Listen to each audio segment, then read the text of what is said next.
HDC 현대산업개발은 붕괴 사고가 일어난 아파트 단지 전체를 철거하는 방안을 검토하겠다면서도 안전점검 결과를 따르겠다는 단서를 달았습니다.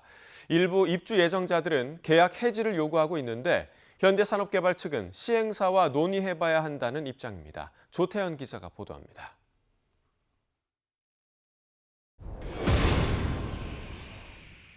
안전점검에 대해서 문제가 있다면 수분양제에 대한 계약 해지는 물론 아파트 완전 철거와 재시공 방안까지도 고려하겠습니다.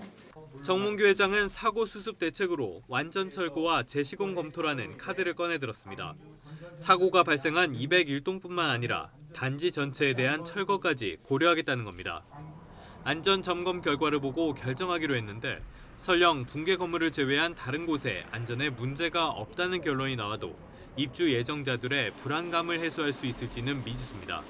기술적으로는 틀린 말은 아니지만 다 굳기 전에 그렇게 엄청난 충격을 받았기 때문에 설사 그 몇몇 테스트로 인해서 문제가 없다 하더라도 그건 수용하기가 굉장히 어려운 부분이고요. 이미 분양받은 입주 예정자들이 안전과 입주 지연 문제를 제기하며 계약 해지를 하는 방법이 있습니다. 일반적으로는 중도금까지 낸 단계에선 해지가 안 됩니다. 하지만 현대산업개발이 계약 해지 요구를 받아들일 수 있다는 뜻을 밝힌 만큼 사고 아파트의 경우 특수성이 인정될 가능성이 커 보입니다.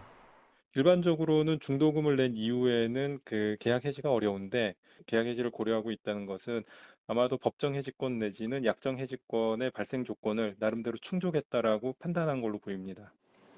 현대산업개발은 시행사인 HDC, 아이엔콘스와 시공사, 분양계약자 사이에 논의가 필요하다고 밝혔습니다. 붕괴 사고 이후 현대산업개발의 아파트 브랜드명인 아이파크를 거부하는 움직임이 확산하고 있습니다. 일부 단지에선 아파트 이름에서 아이파크를 빼자는 요구도 나왔습니다.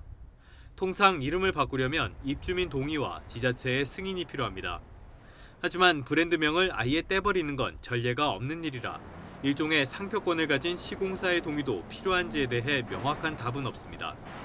결국 입지가 좁아진 현대산업개발과 성난 목소리를 내는 입주민이 협의하기 나름이라는 뜻이기도 합니다.